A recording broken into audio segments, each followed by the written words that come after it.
मुझे कोई आश्चर्य नहीं है। हमने इलेक्शन के शुरुआत से ही कहा है कि अपना दल भाजपा निषाद पार्टी का गठबंधन, एनडीए गठबंधन उत्तर प्रदेश की सत्ता में वापसी करेगा। इसमें किसी प्रकार का कोई संदेह नहीं है। आज आपके एग्जिट पोल्स उसी दिशा में इशारा कर रहे हैं, तो मुझे कोई आश्चर्य नहीं है। मैं तो पहले दिन से ही कंफर्म हूँ।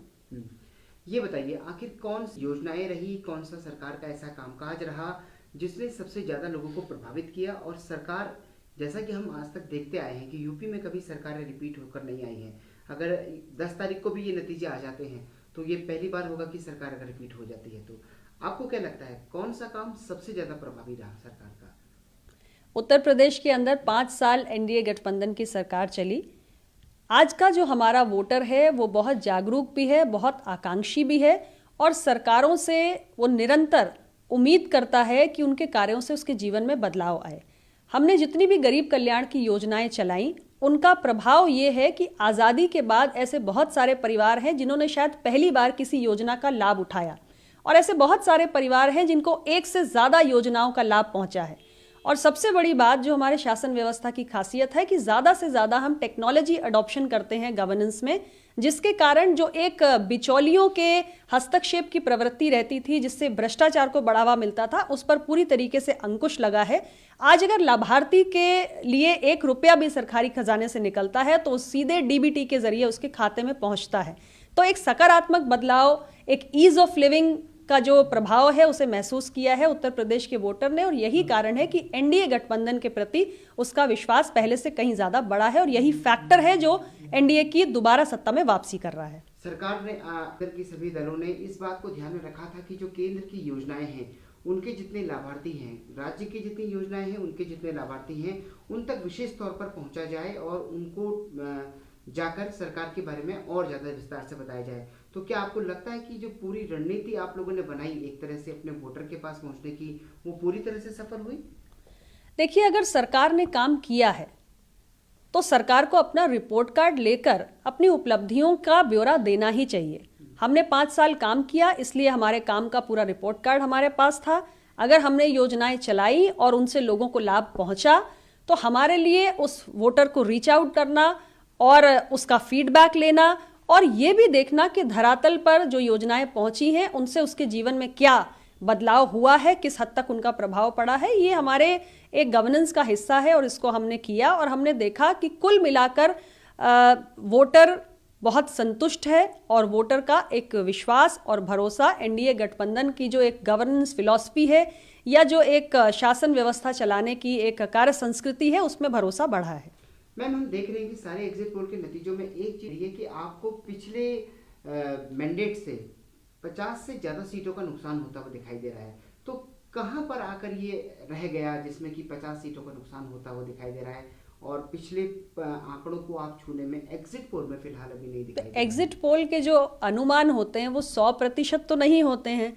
जब पिछला विधानसभा चुनाव हुआ था तो एग्जिट पोल्स ने निश्चित रूप से एनडीए गठबंधन के पक्ष में रुझान दिखाए थे, जबरदस्त दिखाए थे, लेकिन 325 के आंकड़े की कल्पना नहीं थी लोगों को। लेकिन 325 का जब एक ये जादुई आंकड़ा आया तो लोग हतप्रभ हुए, आश्चर्यचकित हुए। तो अभी भी मैं कह रही हूं कि जब 10 मार्च को परिणाम आएंगे तो हमारी बहुत शानदार तरीके से और प्रचंड बहुमत के साथ वापसी होगी और तमाम किस्म के प्रश्नों पर विराम लग जाएगा। ये चुनाव जो है जिन्ना से शुरू हुआ था, उसमें आतंकवाद जैसे विषयों तक भी पहुंचा। आप लोगों ने राष्ट्रवाद की लाइन को लिया और उसी पर आप लोग आगे बढ़ते रहे। क्या इन सारे मुद्दों पर ये भारी पड़ गया है एक तरह से एक मुद्दा? देखिए, जनता की एक साफ नियत के साथ सेवा करना, उनके जीवन में सकारात्मक बदलाव लाना, यही राष्ट्रवाद है और यही किसी जिम्मेदार और संवेदनशील सरकार का दुनिया के सबसे बड़े लोकतंत्र में कर्तव्य भी है। और मुझे लगता है कि अगर हमने ईमानदारी से और नेक नियत से एक गरीब मतदाता के जीवन में अपनी विभिन्न योजनाओं के माध्यम से एक परिवर्तन लाया है, तो इससे बड़ा राष्ट्रवाद का उदाहरण और कोई नहीं हो सकता। और साथ ही साथ उत्तर प्रदेश को विकास की एक नई राह पे ले जाने का काम किया है। उत्तर प्रदेश में आज कनेक्टिविटी की दृष्टि से सड़क, बिजली, पानी, रेल, मेट्रो, एयरपोर्ट, ये तमाम सुविधाओं का जिस तरीके से विकास हुआ है, हम एक नए उत्तर प्रदेश की ओर बढ़े हैं, जो आकांक्षी मतदाताओं की जो आकांक्षाएं हैं, जो सपने हैं, उनको पूरा करने की राह दिखाता है। प्रधानमंत्री मोदी के नाम पर तो वैसे, लेकिन योगी जी इसके जो थे वो मुख्यमंत्री तो थे ही, लेकिन इसके बाद आगे आने वाले समय के लिए भी उनको प्रोजेक्ट किया गया था। क्या आपको लगता है कि योगी जी के नाम पर भी वोट पड़ा है?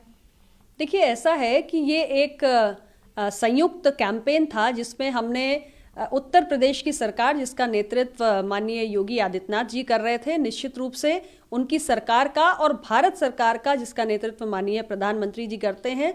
तो हमारे प्रधानमंत्री जी के मार्गदर्शन में और योगी जी के नेतृत्व में जिस तरीके से एनडीए सरकार की तमाम योजनाओं का लाभ उत्तर प्रदेश के आम मतदाता तक पहुंचा है, तो मुझे लगता है कि ये सारी बातों का एक प्रभाव रहा है और उत्तर प्रदेश में एनडीए की एक जबरदस्त वापसी हो रही है। आखिरी सवाल, स्वामी जब गए थे बीजेपी छोड़कर, तो उस वक्त कहा गया था कि पिछड़ों के हिसाब से बीजेपी के लिए बड़ा डेडलॉक, एक नुकसान होगा।